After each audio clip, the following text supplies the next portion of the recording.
Welcome back to Preservation Travels with Lane and Kevin here at Our Restoration Nation, and today we're bringing you the most famous house we've ever toured.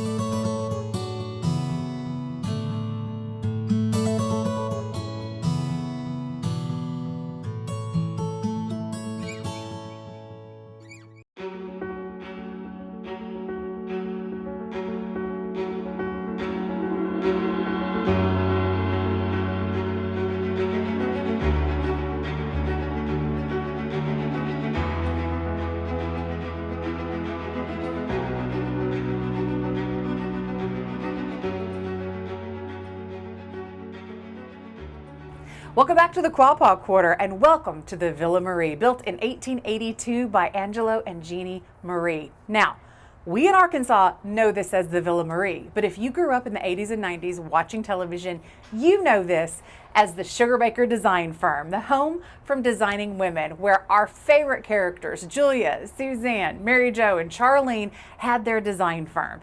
The exterior still looks exactly like it did during the 80s and 90s filming of the show, but the interior is completely different than the set for the show. So we're so excited to take you along, take you inside, and show you what this architectural masterpiece really looks like. Let's take a look at the Villa Marre. The Villa Marre was built in 1881 to 1882 by Angelo and Jennie Marre. Angelo Marre was born in September of 1842 in Borzenasca, Italy. He arrived in the United States at 12 years old, and he and his family settled in Memphis, Tennessee. From 1865 to 1868, Angelo worked for the Memphis Police Department, but was forced to resign after he was accused of killing a man during a fight. He was acquitted of the crime and started in the saloon business.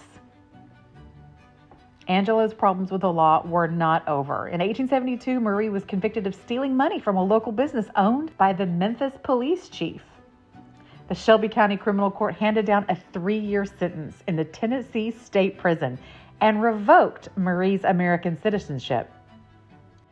For some unknown reason, then Tennessee Governor John Brown granted Angelo a full pardon 2 years into his sentence. He was able to regain his citizenship in 1879. While he was in prison, he inherited money from his former paramour, Annie Melrose. She was the madam of a Memphis bordello who died of yellow fever. As soon as he got out of prison, he claimed his inheritance and joined his brothers in Little Rock, Arkansas, hoping for a fresh start. After a short stint as a bartender at several local establishments, Angelo and his brothers opened the Marre Brothers Senate Saloon and Billiard Parlor, and it was advertised as carrying the finest stock of wines and liqueurs in the city. In 1877, Angelo married Jennie Bacigalupo in a Catholic ceremony in Little Rock. From 1877 until 1881, Angelo and Jennie Marre lived in a small house on the corner of 2nd and Scott Streets in Little Rock. The Marres lived next door to Matthew Duffy, who was one of Angelo's 2 competitors in the saloon business, and his wife, Mary Agnes. Matthew died in 1878 from unknown causes, and it's then that Angelo got involved with Mary Agnes. In 1881, while Angelo was married to Jennie, Mary Agnes gave birth to Angelo Marre's son, Angelo Marre Jr. Angelo never attempted to hide the relationship that he had with Mary Agnes and even provided for his son's education in his will. And there's some evidence that suggests that Angelo Marre fathered other children outside of wedlock, in addition to this one. By the mid-1880s, Angelo owned 2 saloons, a liquor import business, an office building in downtown Little Rock, and 3,000 shares of stock in mining companies in Montgomery and Garland County. Not only that, he was elected the first president of Edison Electric Company in Little Rock. However, his incredibly bad temper, his violent outbursts continued to get him in trouble with the law. It was widely reported that Marre horsewhipped a man in the lobby of the Capitol Hotel and even pulled the ears and slapped the face of a local judge. Even with all of this, Angelo Marre was able to clean up his act and enter the political arena. He was city alderman for Ward 2 in the mid-1880s. Angelo Marre had an incredibly bizarre death. equally dramatic to the life he'd lived. In 1888, he went on a hunting trip, and while on the trip, he cut his big toe. He refused to see a physician until December, which resulted in blood poisoning and having part of his foot amputated without anesthesia. Sadly, the amputation was not enough to save Marre's life, and he died on February the 18th of 1889 as a result of the infection. His custom-designed marble monument was ordered from Italy and cost $5,000. On the monument is a relief-carved portrait of Angelo Marre, the only likeness known of the infamous businessman of Little Rock, Arkansas. Now let's talk about the house, its architecture, and how it's evolved over its life. The name the Villa Marre didn't come into being until the 1960s. Before that, it was simply the home of Angelo and Jennie Marre. It's a rare example of Second Empire style architecture in the capital city. The Second Empire style was the first of the new architectural styles that came into vogue after the American Civil War, and it lasted right up until the end of the 19th century. The style is distinctive for its mansard roof, named after the 17th century French architect François Mansard. The roofline was revived in France during the reign of Napoleon III, France's Second Empire, from which the architectural style takes its name. As with all things, the popularity of the style came from France to the United States. The Villa Marre really exemplifies the Second Empire style.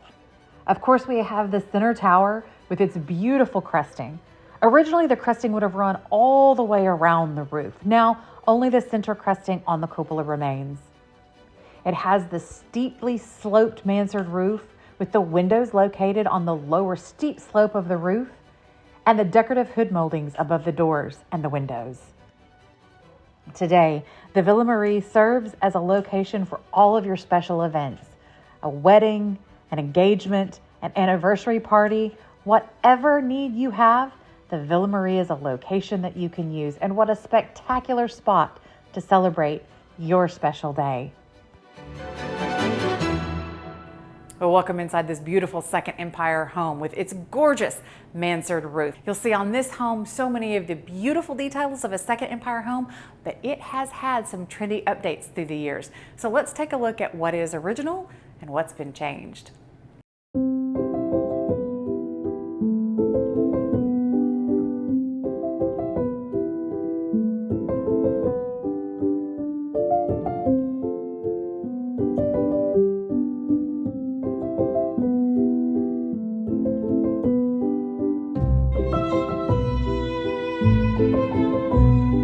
Here we are in the formal parlor, and here we have one of the original pieces to this space. I absolutely love this mantel. First of all, just for its grandiose size, it's almost 11 feet tall. It has its gorgeous mercury glass mirror, it's still intact.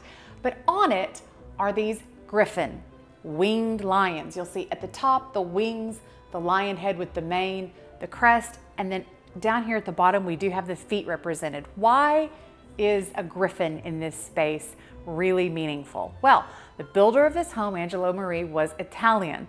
The griffin has long been the symbol of power of the Medici family in Italy. So I have to believe that when Angelo was designing his home, he wanted these griffins on this front mantle where all the company would have been received, so he could show off his connection to Italy and the power that he'd achieved here in the United States. Now let's take a look at some things that have changed in this home, some things that are not original. Most people would walk into this home and look at these exquisite parquet floors and think, oh, these have been here from the beginning. They would look at this expansive two-room layout, a main parlor and a monumental dining room, and think, it's always been like this. But that's not the case. Famed architect Charles Thompson in about 1910 came in here and did a trendy update, a facelift, a makeover. We got these beautiful parquet floors over the original cypress, and what was originally a 3-room split becomes 2 rooms. Let me take you into the dining room and show you some changes he made in there when he took 2 rooms and made 1 dining room.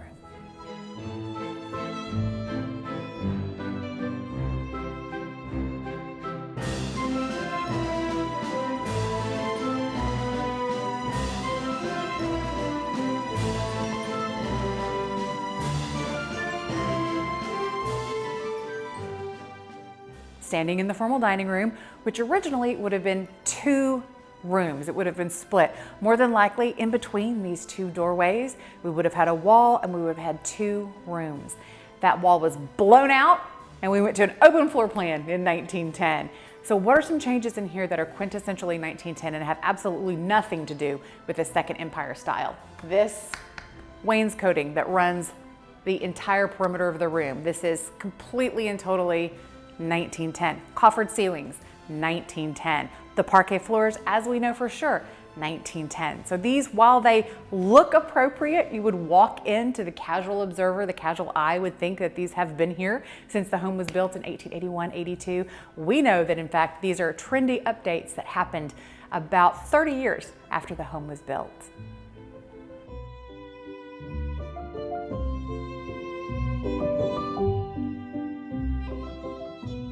Here we are on the opposite side of the house in what would have been the family parlor, and I think this space retains the most of its original features to give you really an idea of how the Marre family would have lived in this house, how it would have looked when they were here. Now again, we have replacement parquet floors. These would have been simple cypress when the home was built, but what we do have is this incredible 12-foot pier mirror that was built into the house in 1881, 82, and has been here ever since. I love the variety of wood colors that we see on this. It is faux painted. I don't know what the wood underneath it is, possibly pine, but it's faux painted to appear to be ebony, mahogany, and maple. And then we also have gilt features on it as well. This is high aesthetic movement. This is high aesthetic movement style. You can see with the spoon carving, the relief work, absolutely stunning. And it's been right here since this home was built, across the room, right across from it, so that the light would bounce from the pier mirror to the mantle. We have an incredible, again, aesthetic period mantelpiece. Let's take a look at that.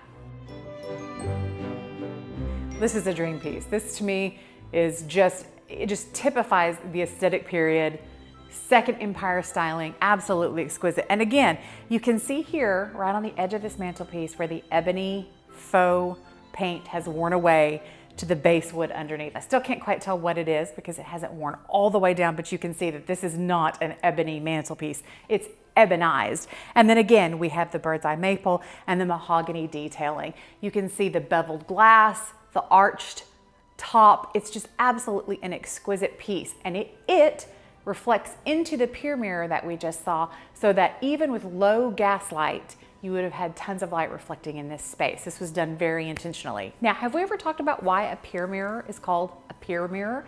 I don't know if we have. A pier is the space between 2 objects. So 2 doorways, 2 windows, you have a void, that's called a pier. And typically, it's because there's a pier underneath in the foundation. It all has to do with the construction of the house. So a pier mirror is meant to sit in that pier space between those 2 openings. Most commonly windows, but often doors as well.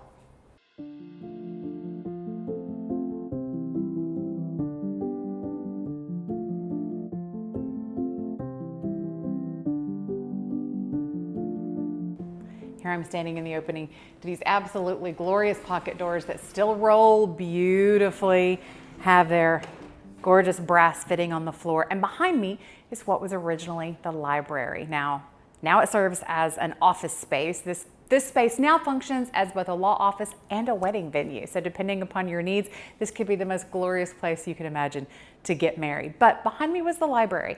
And I know it was the library because when Kevin and I had been married 3 whole years, we tried to buy the Villa Marre. We put an offer in on the house. The house had been under the same ownership for decades and decades, and this room was still set as the library. It still had extant library cases that had been here for probably 70 years, and on the ceilings and walls were the original mural that had been painted and applied. It was in desperate need of repair, but it was still there. We hear it still lives in the basement, so hopefully at some point it will be returned to its rightful place. You can see the coffered ceiling behind me. That is not original to the build date. It would have been added in that trendy 1910 facelift that came along with it, but an absolutely exquisite space.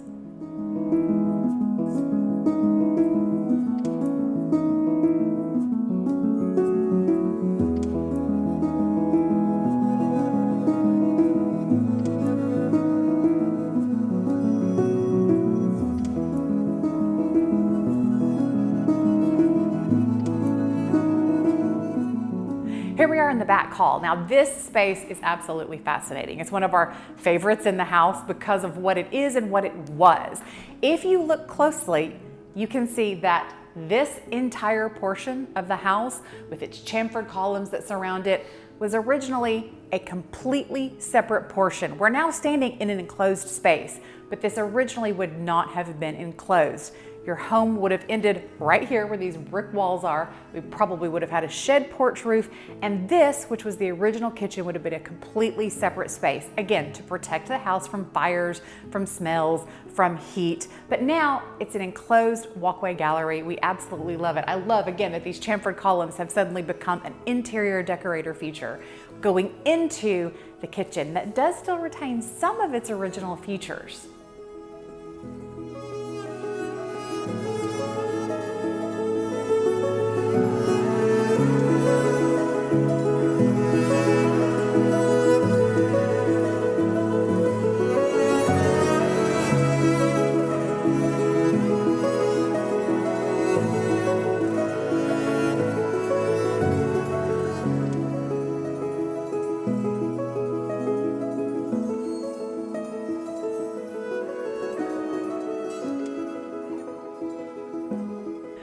We hope you've enjoyed this peek inside one of Little Rock's most famous homes. Definitely worldwide acclaim on this house. And now you know what the inside of the Villa Marre actually looks like. And you've learned the history, the fascinating history of the man that built this house, what he went through, who he was. So should I say that he was famous, or should I say that he was infamous? And don't forget, this home is closely linked to the Hornibrook mansion that we've shown you a couple of times across the way.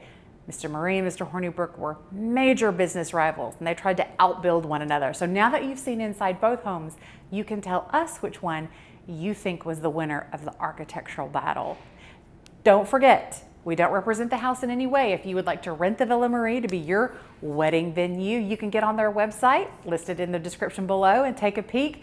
We thank you for being here. We hope you'll subscribe, give us a thumbs up, leave us a comment, let us know what your favorite part of seeing inside this famous house was, and we'll see you next time on Preservation Travels with Lane and Kevin.